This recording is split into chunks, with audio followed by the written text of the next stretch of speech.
मंगलम भगवान वीरो मंगलम गौतमोहन मंगलम कुंद कुंदाद्यो जैन धर्मोत्सव मंगलम सर्वमंगल मांगल्यम सर्व कल्याणकारिकम प्रधानम सर्वधर्मानां जैनम जयतु शासनम जैनम जयतु शासनम जैनम जयतु शासनम। इष्टोपदेश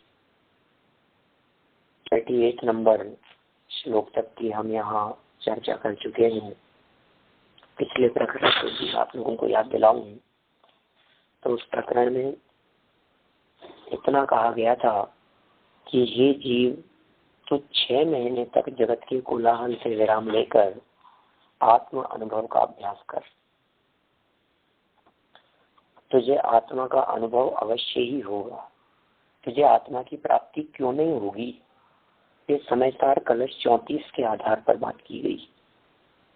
38 नंबर के श्लोक की टीका थी और टीका में इस बात को प्रस्तुत किया आचार्य जी साहब ने।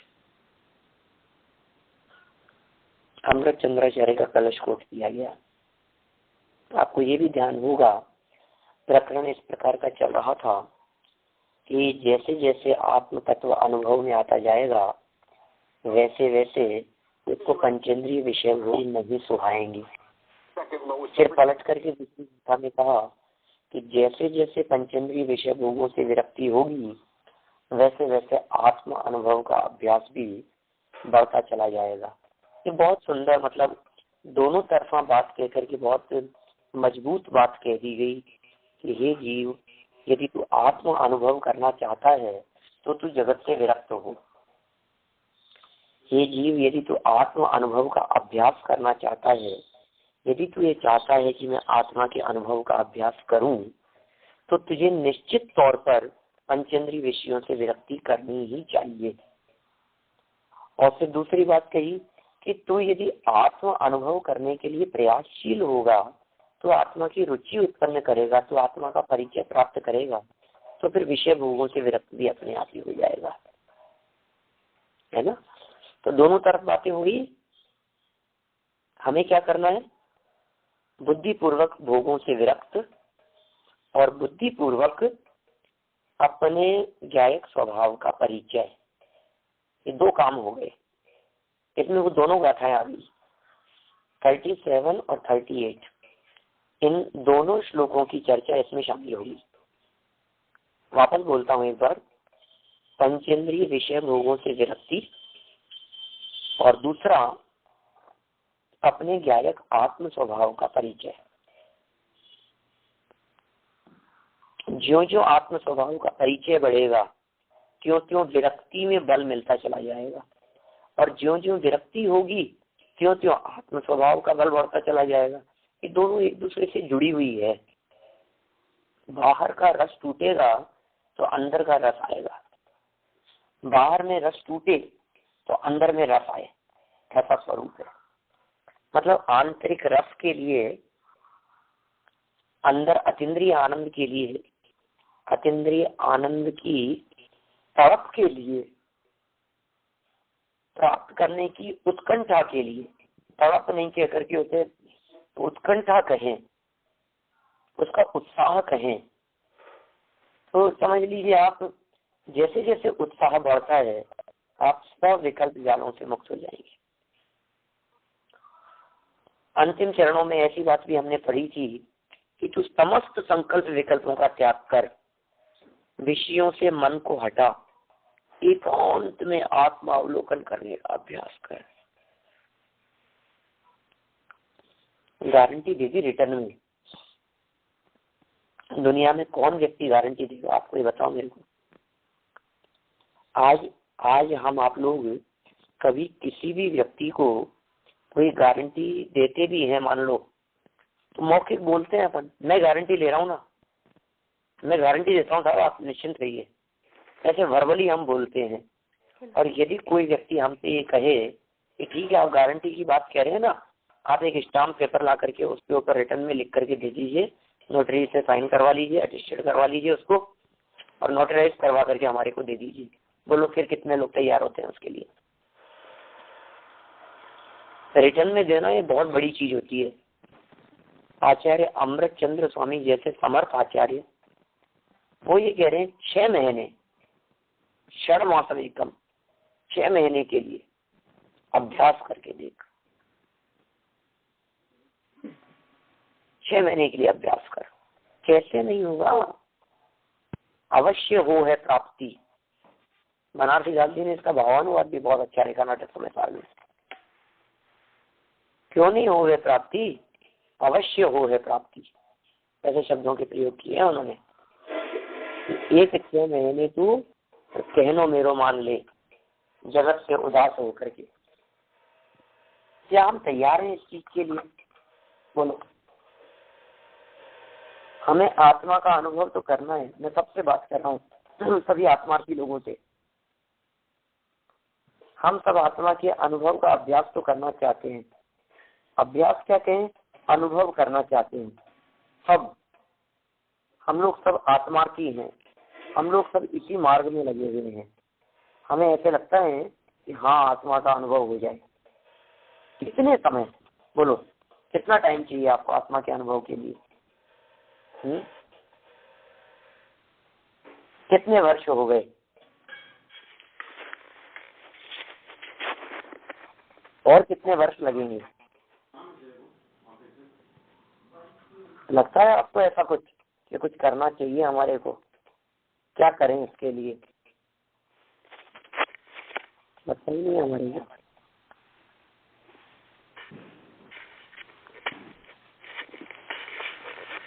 अनुभव तो सब करना चाहते हैं, लेकिन वो अनुभव करें कैसे, ये बात हमारे किसी के समझ में नहीं आ रही है। तो हम यहाँ कहना चाहते हैं, या समझ लीजिए यहाँ ये जो अपने पंडित जी हैं आशाधर जी, ये कहना चाह रहे हैं कि अमृत चंद्र आचार्य देव को सामने प्रस्तुत कर दिया, और आचार्य देव को सामने प्रस्तुत करके कह दिया कि तू भैया एक बार देख, अनुभव कर। नहीं हो रहा था, मैं क्या करूं, कैसे करूं अनुभव? आप कहो तो आंख बंद करके बैठ जाऊं, आप कहो तो बोलना बंद कर दूं। बोलो, आप बताओ तो सही। आप जो कहो वो मैं करने के लिए तैयार हूं। ध्यान करूं तो किसका ध्यान करूं, कैसे ध्यान करूं, ध्यान में क्या बातें आएगी? कुछ बातें तो ये पहले बता चुके हैं, है ना। कुछ वर्णन तो ये पहले कर चुके हैं कि तुझे ध्यान करने के लिए एकांत स्थान में जाकर के बैठना पड़ेगा। एकांत स्थान में जाकर के बैठे बिना ये ध्यान नहीं हो सकता। एकांत स्थान में बैठ, शरीर से स्थिर हो, और फिर अभ्यास किया हुआ होना चाहिए। क्योंकि यदि अभ्यास किया हुआ नहीं होगा तो ध्यान अवस्था में बैठ करके भी उपयोग को इधर उधर भमाएगा। ठीक है साहब, मैं उसके लिए भी तैयार हूँ, वस्तु स्वरूप के चिंतन करने के लिए। तो करते हैं क्या आप ऐसा? मुझे बतलाइए। मैं समझता हूँ शायद 2-1 वीक पहले अपन ने ये बात पढ़ी होगी यहाँ 35-36 नंबर के श्लोक के आधार पर, आत्मा के अनुभव करने के लिए इस प्रकार की प्रक्रिया की चर्चा। अब उस चर्चा को पढ़ने के बाद, उस चर्चा को सुनने के बाद, उसका अभ्यास करने के बाद मुझे बतलाओ कितने लोग ऐसे हैं जितने लोगों ने उसका आत्मा के अनुभव का अभ्यास किया हो? नहीं किया। नहीं किया ना। अब बताओ फिर कैसे होगा आत्मा का अनुभव?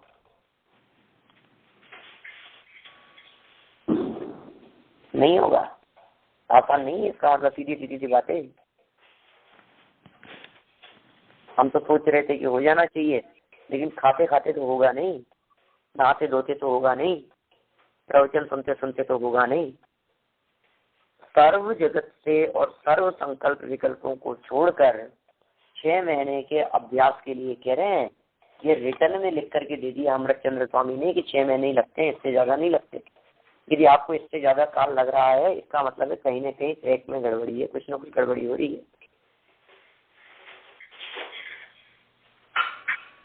बहुत सुंदर छंद था नाटक समय सर्कस का। बहुत पहले, वर्षों पहले चलाया था हमने, कोई 17-18 साल पहले चलाया था नाटक समय का दैनिक सभा में। पूराद्य पंथ बहुत मजेदार है। और बनारसी दास जी के चरणों का तो ये हाल रहा है कि 400 साल पहले अपने जमाने के ऐसे अद्वितीय रचनाकार थे बनारसी दास जी, छंद रचनाकार। मोहल्ले में, बाजारों में, सड़कों पर लोग इधर उधर घूमते फिरते हुए बनारसी दास जी के छंद गुनगुनाया करते थे। बोलो, जिस तरह से फिल्मी गाने चलते हैं ना आज के समय में, बाजारों में, सड़कों पर लोग इधर उधर कोई गाते हुए म्यूजिक इधर बजाते हैं, कोई सुनते हैं, कोई गुनगुनाते रहते हैं, घर में भी काम करते करते म्यूजिक फिल्मी धुन चलती रहती है। इस तरह से उस जमाने में 400 वर्ष पहले, जब टीवी, रेडियो, म्यूजिक, संगीत ये कुछ नहीं था, उस समय बनारसी दास जी के छंद इतने ज्यादा फेमस थे। बहुत सुंदर है। भैया जगवासी तू उदासी है के जगत सो, एक 6 महीना उपदेश मेरो मानु रे। क्या भैया जगवासी तू उदासी है के जगत सो, एक 6 महीना उपदेश मेरो मान ले। और संकल्प विकल्प के विकार तजी, बैठी के एकांत मन एक ठोर आन रे। तेरो घट सरता में तू ही है कमल ताको, तू ही मधुकर है सुवास पहचान ले। प्रापति न है कछु ऐसो तू विचार तू है, सही है प्रापति प्रापति स्वरूप यो हूँ जानो रे। अब तू इस बात को स्वीकार कर ले, क्यों नहीं है प्रापति? अवश्य है प्रापति, अवश्य हो है प्रापति, क्यों नहीं हो रहे? ये छंद है 34 नंबर का श्लोक है जिसके अंदर इस तरह की बात कही है। तू ही ऐसा विचार कर, तेरी ही घट में, तेरे ही सरोवर में तू ही कमल है और तू ही उसमें मधुकर है, उसकी सुवास पहचानने वाला। होता है ऐसा, सरोवर हो और उस सरोवर में कमल खिल रहे हो और कमल की सुगंध को लेने के लिए भंवरा कहीं दूर से आए और उस कमल में बैठकर उसकी सुगंध ग्रहण करे, तो कह रहे हैं सरोवर भी तेरा हृदय है, कमल भी तू ही है और कमल की सुवास लेने वाला भ्रमर भी, भंवरा भी तू ही है। अब करना क्या है? इस सर्व संकल्प विकल्प के विकार का जी, बैठ के एकांत मन एक ठोर आन दे। एकांत मन से आत्मावलोकन करने का अभ्यास, अनुभव। कौन हूं मैं? कैसे अनुभव हो सकता है? अपने आत्म तत्व का अनुभव कैसे किया जा सकता है? मुझे आत्मा के अनुभव का अभ्यास करना है। मैं कैसे करूं? क्या विचार करें, क्या चिंतन करें, क्या सोचें, कैसा वस्तु का स्वरूप है? जो जिस चीज की तड़प होती है ना, उनको वो चीज मिल जाती है। क्या जिस चीज की जिनको तड़प होती है, एक बार लगन, सच्ची लगन लगे, एक बार ये चाहिए, ये चाहिए, ये चाहिए, अंदर से पुकार ऐसी आती हो, अब तो अनुभव होके रहेगा। अरे अद्वितीय अनुभव है, सिद्ध समान सुख का अनुभव होता है। सिद्ध परमिष्टि जिस सुख का अनुभव कर रहे हो, अब कल्पना करके देखो आखिर क्या चीज होती होगी। 3 लोग के नाथ सिद्धालय में बैठे हुए, लोकाग्र में बैठे हुए, वे सिद्ध परमात्मा किस चीज का अनुभव कर रहे हैं। थकते नहीं है, उकताहट नहीं होती उस आनंद में। परिपूर्ण आनंद है, परिपूर्ण सुख है, विलक्षण जाति का है। खुश कीजिए, हाथ पे हाथ धर के बैठिए, उपयोग को एकाग्र करने का प्रयास कीजिए, ज्ञायक स्वभाव का चिंतन कीजिए। मैं कौन हूँ, कैसा स्वरूप है मेरा? अनादि अनंत ध्रुव, असंख्यात प्रदेशी, देह प्रमाण, शरीर प्रमाण आकार वाला ऐसा चैतन्य तत्व, ज्ञान ज्योति संपन्न, अनंत गुणों का अखंड पिंड, शक्तियों का संग्रहालय, दैदीप्यमान सूर्य की तरह चैतन्य प्रकाश से युक्त, ऐसा साहब यदि अनुभव हो गया, मान लो कभी कभी लोग ऐसी बातें करते हैं, अनुभव हो गया तो पता लगेगा कि नहीं? बताइए, आत्मा का अनुभव हो गया तो पता लगेगा कि नहीं? क्या मतलब पता तो लगेगा? कैसे पता लगेगा? क्या चिन्ह होते होंगे उनके? देखिए, स्वार्थ में संवृत्ति होने पर जो चिन्ह होते हैं वह सुन, आत्मा का अनुभव होने पर क्या चिन्ह होते हैं?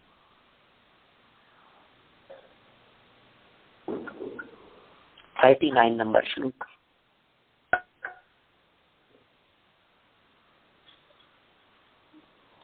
निशामयति निशेषम् इंद्रजालोपमं जगत् प्रयत्यात्मलाभाय गत्वान्यत्रान्यतप्यते। इंद्रजाल समझगे दिखे करे आत्म अभिलाष, अन्य विकल्पों में करे योगी पश्चाताप। इंद्रजाल सम जगत के, ये सारा का सारा जगत इंद्रजाल के समान दिखे। जब आत्म तत्व का अनुभव आता है, जब अनुभव होता है, जब ऐसा विलक्षण अतीन्द्रिय आनंद का स्वाद आता है तो सारा जगत निस्तार दिखाई देता है, इंद्रजाल के समान दिखाई देता है।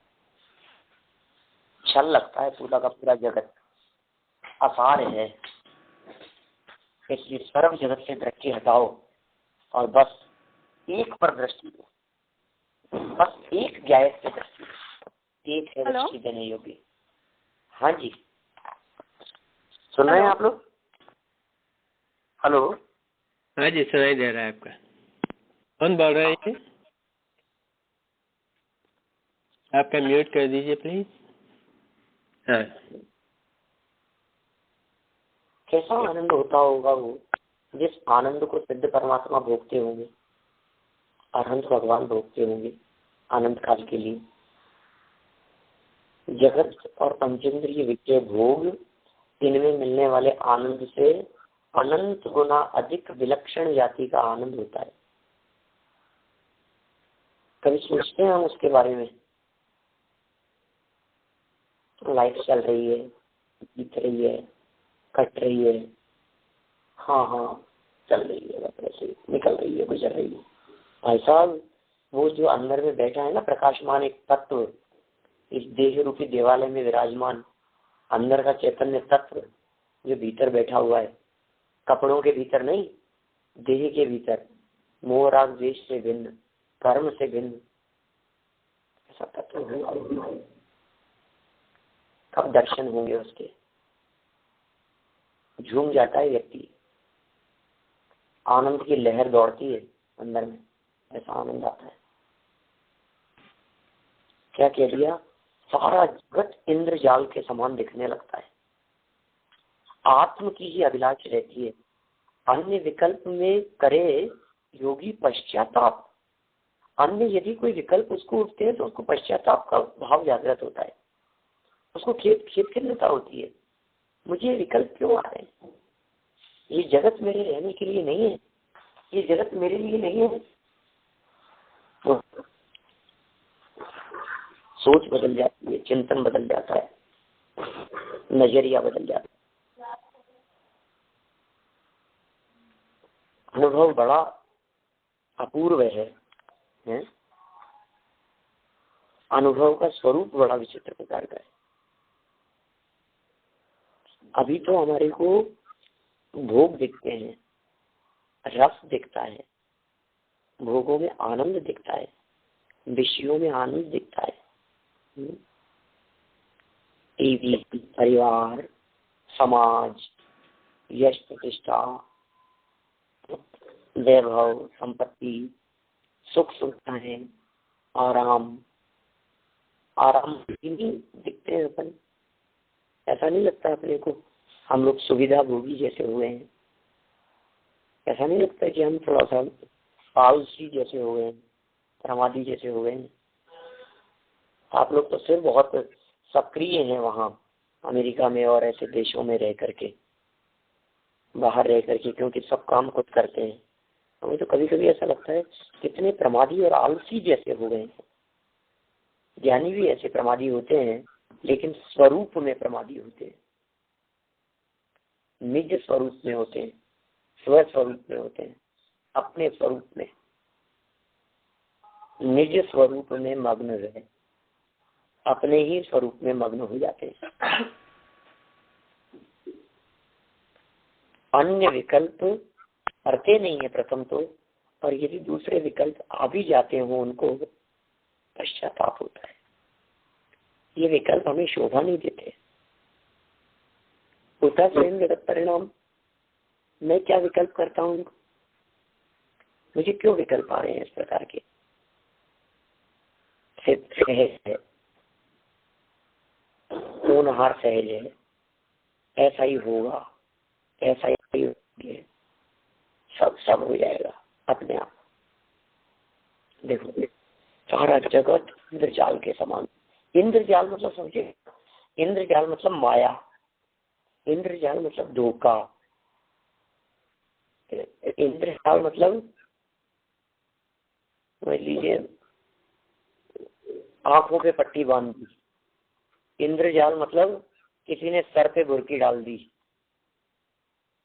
इंद्रजाल मतलब शराबी को शराब के नशे में देखने वाला, नशा करने वाले को नशे में दिखने वाला, निद्रा लेते हुए सोते हुए व्यक्ति को स्वप्न में देखने वाला, वो सब इंद्रजाल है। सारा जगत योगियों को इंद्रजाल के समान दिखता है, समस्त जगत को इंद्रजाल के समान समझता है, वो योगी देखता है। आत्म स्वरूप की प्राप्ति के लिए प्रह अभिलाषा करता है।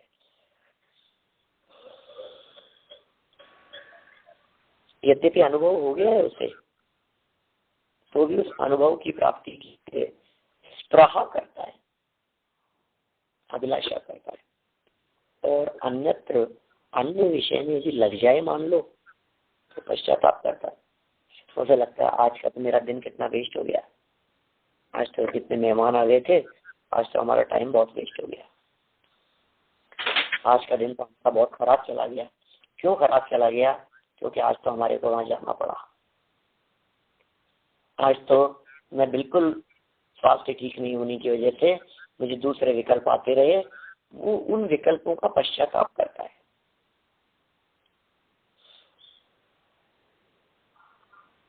हमें नहीं होता पश्चाताप। मैं कहता हूँ, मैंने हो सकता है इसी इस उपदेश की कुछ चर्चाओं पहले कहा हो, कुछ दिनों पहले चर्चा करते हुए कहा हो प्रकरण में, कि आप डेली अपना शेड्यूल देखें अपना और प्लानिंग करें। डे प्लानिंग, डे प्लानर बनाते हैं ना इस तरह का उन लोग, इतने घंटे, इतने बज के इतने मिनट से ये, इतने बज के इतने मिनट से ये, तो पूरा प्लानर आप बनाए, पूरा आपका रूटीन बनाए पूरा का पूरा, और फिर वो हमारे को चेक करते हैं। जब हम उसको देखते हैं, मैंने कई बार प्रैक्टिकल देखा इस तरह का, कई स्थानों पर कई लोगों के घरों की तरह से बात करके, तो पूरा का पूरा चार्ट उन्होंने बता दिया, कहीं उसके अंदर आत्मा अनुभव था ही नहीं। आपके करने में भी लिस्ट में नहीं है अभी। बतलाइए, सोचिए आपके करने योग्य कार्यों की लिस्ट में क्या है, वह आत्मानुभव है या नहीं। यदि आपके करने योग्य कार्यों की लिस्ट में जो कल करने वाले हैं, जो आज करने वाले हैं, उस लिस्ट में अनुभव है क्या? यदि उस लिस्ट में अनुभव नहीं है, मान लीजिए आप, यदि आपकी उस लिस्ट में आत्मा के अनुभव की बात नहीं है, तो इसका मतलब आपका अनुभव तो होगा कैसे, जो प्लानिंग में नहीं है। आपकी लिस्ट में मार्केट जाना, आपकी लिस्ट में है वहां डाउनटाउन जाकर के आना, आपकी लिस्ट में है ये करना, एक्सरसाइज के लिए जाना, एरोबिक्स के लिए जाना, ये करना, इतनी कितनी तरह की प्लानिंग है, ये काम करने, उनसे मिलने जाना, उस डॉक्टर का अपॉइंटमेंट लिया हुआ है, उस जगह पर जाना है, बाजार से ये सामान खरीद करके लेकर के आना है, आज उस बच्चे के स्कूल जाना है, उनसे मिलना है, आज तो उनको टाइम दिया हुआ है, आज तो मंदिर का भी है, आज हमारे वहाँ स्वाध्याय का दिन है, वहाँ भी जाकर के स्वाध्याय करेंगे, शाम को इनकी क्लास होगी, सुबह इनका प्रवचन है और देव की सीढ़ी सुननी है, फिर ये तो उसके बाद भोजन, घर में भोजन, फिर शाम को ये, फिर शाम को भक्ति करेंगे, मंदिर जाएंगे, फिर रात को थोड़ी देर टीवी देख करके और फिर थोड़ी देर फिर स्वाध्याय चिंतन करके फिर सो जाएंगे। फिर आत्मा का अनुभव तो कहीं आया ही नहीं। अब है ही नहीं ना हमारी लिस्ट में। चलो मैं कहता हूँ कल के लिए बनाओ, आप उस अनुभव के लिए टाइम तो दो, कौन से समय पर आए। एक दिन वो अनुभव, वो अतीन्द्रिय आनंद रस, वो सम्यक दर्शन, वो मेरे सपने में आया और सपने में आकर के वो सम्यक दर्शन ने मुझसे कहा, संजीव भाई एक बात बताओ। मैंने कहा बोलो कौन। आवाज आई एकदम, मैंने कहा कौन बोलता है। बोले सम्यक दर्शन बोलता हूँ। बोलो भाई सम्यक दर्शन, क्या बात है, तुम्हारा तो बरसों से इंतजार था। उसने उल्टा मेरे को उलंघा दिया सम्यक दर्शन ने कि तुम्हें बरसों से इंतजार था, क्यों झूठ बोलते हो। बरसों से तो मुझे इंतजार था कि मैं कब तुम्हारे पास में आऊं, तुमने कभी बुलाया ही नहीं मुझे। तुमने अपनी प्लानिंग में, तुमने अपने पूरे दिन भर के शेड्यूल टाइम में आपने कहीं भी ये रखा ही नहीं कि ये टाइम सम्यक दर्शन के लिए है, इस टाइम में सम्यक दर्शन को बुलाना है। कब आता मैं तुम्हारे निमंत्रण का इंतजार कर रहा था। क्या जवाब था मेरे पास में। मैं एकदम कुछ उसको कह पाता, इतनी देर में मेरी आंख खुल गई। तो विचार करने लगा कि बात तो सच्ची थी। दिन भर में सम्यक दर्शन के लिए, आत्मानुभूति के लिए हम समय कब निकालते, हम टाइम ही कहाँ निकालते हैं। दिन में शॉप पर चले गए, जॉब पर चले गए, काम में लगे रहे, टाइम नहीं हमारे पास, बिल्कुल टाइम नहीं। इंद्र जाल दिखिए, सब माया जाल दिखिए, आत्मस्वरूप की प्राप्ति की ही अभिलाषा है। अभी मैं यदि आपसे ये बात पढ़ने के पहले, ये वाक्य पढ़ने के पहले पूछता, आपको किस चीज की इच्छा है। और स्वाध्याय चल रहा है ना अप्रैल में, अभी हम लोग यहाँ प्रवचन क्लास के बीच में पूछते हैं तो सामने से जवाब यही आते हैं कि पंडित जी आत्मा के अनुभव की इच्छा है। और थोड़ा सा बदल करके जब मैं बात करता हूँ ना, तभी नाश्ते पे बुलाया आप हमारे को ब्रेकफास्ट के लिए, और फिर हम आपसे पूछें कि आप क्या कर रहे हो साहब, आप क्या क्या करना है, तो फिर बतलाते हैं अपनी प्लानिंग, बिजनेस डेवलपमेंट, ये वो, बस यहाँ शिफ्ट होना चाहते हैं, बस ये सेटलमेंट हो जाए, ये इच्छा है। सब खुल करके आती है बात सामने, ऐसे बीच सभा में नहीं आती। सभा के बीच में पूछते हैं तो वो बात निकलती नहीं है। यहाँ इन्होंने एक शर्त लगा दी, जिससे आत्मा के अनुभव के अलावा दूसरी कोई अभिलाषा नहीं होती, वो योगी है, वो संत है, वो साधु है, वो महापुरुष है। आत्मा के अनुभव के अलावा दूसरी बात जिसके मन में, जिसके चित्त में आती नहीं, विकल्प ही नहीं आता, और आ जाए तो पश्चाताप, आ जाए तो प्रायश्चित। बोलो टीका देखिए क्या कह रहे हैं। योगी शब्द अंत दीपक होने से सर्वत्र जोड़ना चाहिए। क्या मतलब, निशामयति, स्प्रयति आदि क्रियापदों के साथ उसको कर्ता के रूप में जोड़ना। सब जगह जोड़ करके देखिए आप इस पद को, कौन से पद को जोड़ना है, योगी शब्द को। योगी को इंद्रजाल के समान दिखाई देता है, योगी को आत्मा के अनुभव की अभिलाषा होती है, योगी अन्य विकल्प यदि कुछ करे तो उसको पश्चाताप होता है। ऐसा 3 जगह जोड़ लिया अपन ने। पढ़ देता हूँ टीका, देखिए आप फटाफट क्या कह रहे हैं। योगी शब्द अंत दीपक होते सर्वत्र जोड़ना, ये तो पढ़िए ना, इसके नीचे एक लाइन छोड़कर, जिसको स्व संवेदन में रस है, बोलो, जिसको है किसमें, स्व संवेदन में, आत्मा के अनुभव का रस जिसे आ गया है, ऐसा ध्याता माने योगी माने ध्यान करने वाला, चर और अचर स्थावर रूप बाह्य वस्तु समूह को इंद्र जाल आदि द्वारा बनाए गए सर्प हार आदि पदार्थ समूह के समान देखता है, क्योंकि अवश्य उपेक्षणीय पने के कारण, अवश्य उपेक्षणीय पने के कारण वे वस्तुएं त्याग ग्रहण बुद्धि का विषय है, तथा वह आत्म लाभ के लिए स्पृहा करता है, इच्छा करता है, अर्थात चिदानंद स्वरूप आत्मा का अनुभव करना चाहता है, तथा अन्यत्र अर्थात स्वात्मा को छोड़कर अन्य किसी भी वस्तु में पूर्व के संस्कार आदिवश मन वचन काय से प्रवृत्ति करे, आत्मा को छोड़कर, तभी तो है तो गृहस्थ ना, अभी तो घर गृहस्थी में रहता है ना, पूर्व संस्कार वश भी हो जाता है, पिछली बातें भी याद आ जाती है, कोई पुराने कोई संस्कार वश दूसरे और मन वचन काय की प्रवृत्ति हो जाए, मान लीजिए कुछ हट करके, तो पूर्व के संस्कार आदिवश मन वचन काय से प्रवृत्ति करे तो वहां से हटकर स्वयं ही पश्चाताप करता है, अरे मुझसे अनात्मीन अनुष्ठान कैसे हुआ,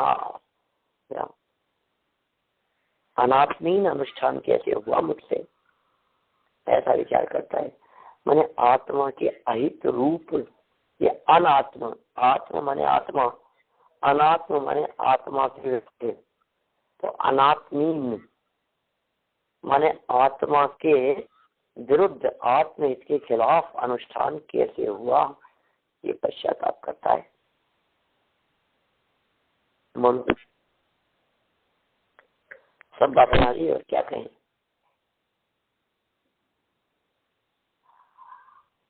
चर अचर रूप माने स्थावर और त्रस रूप, या चलने और नहीं चलने वाली बाह्य वस्तु समूह को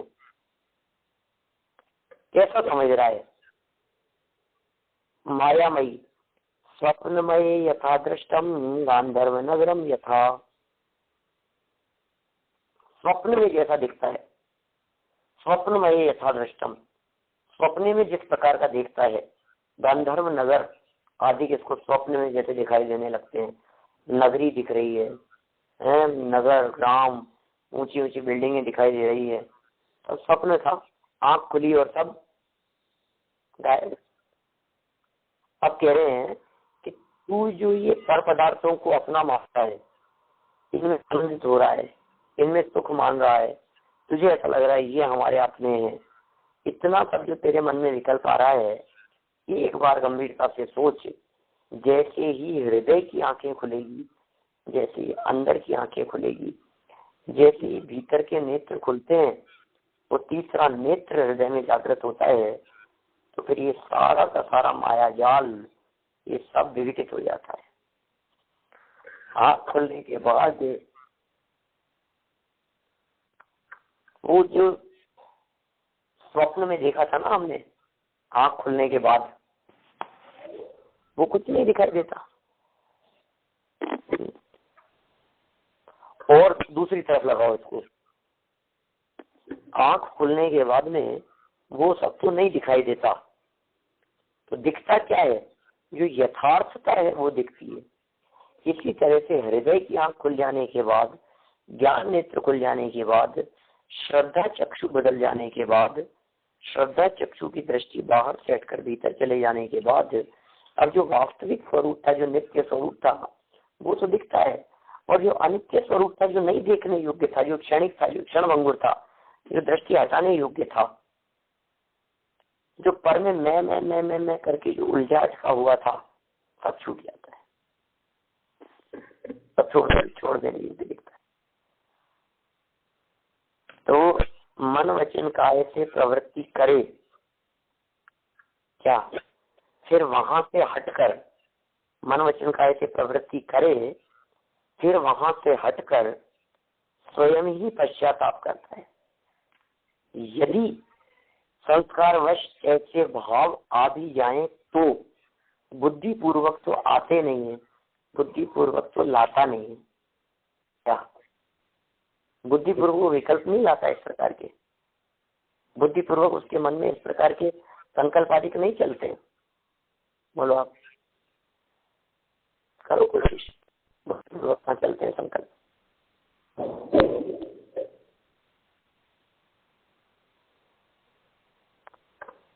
ज्ञानियों की बात कर रहा हूँ, वेद विज्ञानियों अनुभवियों की बात कर रहा हूँ। बस एक लगन भरी हो सच्ची, सुनिए ये पंक्तियां आप लोगों ने, उनकी पंक्तियां हैं राजेंद्र जी जबलपुर वालों की। मेरा तो गला बहुत खराब हो रहा है, उससे बोला नहीं जाता। देखो मैं फिर भी कोशिश करता हूँ। बस एक लगन भरे हो सच्ची, तुझको निश्चित दर्शन होगा ना। बस एक लगन भरे हो सच्ची, तुझको निश्चित दर्शन होगा।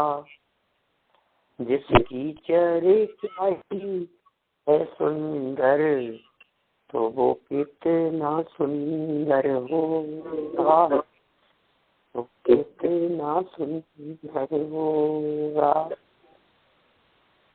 कितना सुंदर होगा। जब अपनी लगन लगेगी कितना सुंदर होगा। एक लगन भर हो सच्ची, निश्चित निश्चित, एक अभिलाषा, दूसरा कुछ नहीं। निर्णय करो योग चाहिए कि भोग चाहिए, निर्णय करो राम चाहिए कि ग्राम चाहिए, निर्णय करो क्या चाहिए, कृष्ण चाहिए कि सेना चाहिए, निर्णय करो क्या चाहिए। निर्णय करो सिद्ध समान सुख चाहिए कि पंचेंद्रिय विषय भोग चाहिए।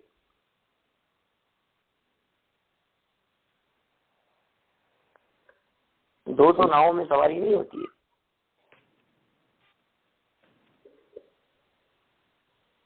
दो घोड़ों पे सवारी करने वाला गिरेगा, दो नावों पे सवारी करने वाला डूबेगा।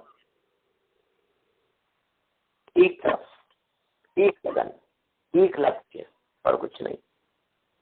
करो अभ्यास, जितना अभ्यास करेंगे उतना पाएंगे। ये तो निश्चित है। एक दो नहीं, अनंत ज्ञानी आज तक इस अनुभव को प्राप्त करके सुखी हुए हैं, पूर्ण सुखी हो गए हैं। हर क्षण में, हर समय में 608 जीव मुक्ति की प्राप्ति करते हैं। हर समय में, हर समय में 608 जीव मुक्ति की प्राप्ति कर रहे हैं। 700 करोड़ सम्यक दृष्टि जीव है।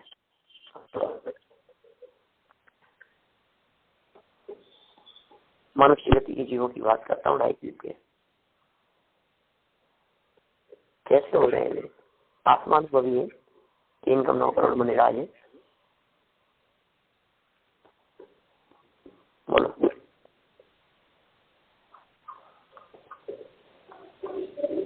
करेंगे तो होगा, बस ये समझ लीजिए।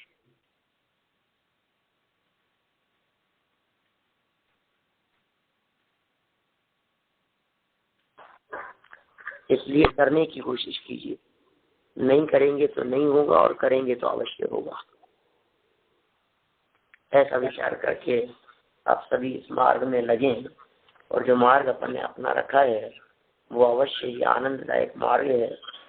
इसके टीका में जो अपन ने पढ़ ली है के भावार्थ में और भी कुछ विशेष बातें खोली है। अपन कल इस विषय को और थोड़ा बढ़ाएंगे और कोशिश करेंगे कि आत्म अनुभव में लीनता के लिए और हमें क्या करना चाहिए, अनुभव के अभ्यास के लिए और हमारी रुचि किस प्रकार बढ़े और किस प्रकार हमें डर लगे। तो बुद्धिपूर्वक करने योग्य काम है। हम सभी इसी मार्ग में लगे रहें, इसी भावना से मैं बात को विराम देता हूँ।